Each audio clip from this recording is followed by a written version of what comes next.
বন্যার পানিতে ডুবে গেছে স্টেডিয়াম। দর্শকের বসার জায়গা থেকে শুরু করে চারপাশের সবকিছুই এখন পানির নিচে।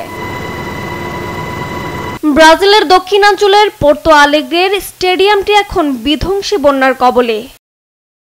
শুধু স্টেডিয়াম নয়, তলিয়ে গেছে পুরো শহর। চারদিকে অস্বস্তি আর বেঁচে থাকার হাহাকার, বিপর্যস্ত মানব জীবন। পাল্লা দিয়ে বাড়ছে মৃতের সংখ্যা, নিখোঁজের সংখ্যাও বড় হচ্ছে দেশটির দক্ষিণাঞ্চলে। সোমবার নিখোঁজ হওয়ার খবর পাওয়া গেছে শতাধিক মানুষের। অন্ধকারে আচ্ছন্ন বিদ্যুৎহীন শহরে সুপেয় পানির সংকট এড়াতে কাজ করছেন স্বেচ্ছাসেবকরা।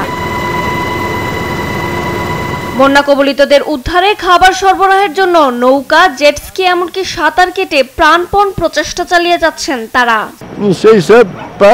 এমন ভয়াবহ পরিস্থিতি আমি আগে কখনো দেখিনি। এটি খুবই দুঃখজনক। আমি মনে করি মানুষের আরো বেশি সচেতন হওয়া উচিত, আরো মানবিক হওয়া উচিত। আমি জানি না কি হচ্ছে, এই পৃথিবীতে কি ঘটছে। 3 দিন ধরে না খেয়ে আছি। আমরা শুধু এই কম্বলটাই পেয়েছি।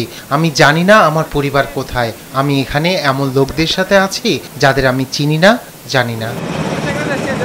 কয়েকদিনের ঝড়ো বর্ষণে সীমান্তবর্তী রাজ্যের প্রায় বেশিরভাগ শহর এখন পানির নিচে। 500টি শহরের বেশিরভাগই এখন পানিতে ভাসছে। রাস্তা ও সেতু ভেঙে বিচ্ছিন্ন হয়ে পড়েছে শহরগুলো। এদিকে ব্রাজিলের প্রেসিডেন্ট অঞ্চলটি পরিদর্শন করার পর উদ্ধার ব্যবস্থা আরও জোরদার করা হয়েছে। ক্ষতিগ্রস্ত মানুষদের পুনর্বাসনেও কাজ করছেন তিনি। এদিকে টেক্সাসের প্রাণঘাতী বন্যায় 4 বছরের এক শিশুর মৃত্যুতে টনক নড়েছে কর্তৃপক্ষের। আরও জোরদার করা হয়েছে উদ্ধার ব্যবস্থা। ইতোমধ্যে যুক্তরাষ্ট্রের টেক্সাসে হিউস্টনের প্লাবিত অঞ্চলগুলো থেকে উদ্ধার করা হয়েছে প্রায় 1000 খানেক মানুষকে। তবে বন্যার যে রূপ এরই মধ্যে দেখা গিয়েছে, তাতে দুশ্চিন্তা কাটছে না প্রশাসনের।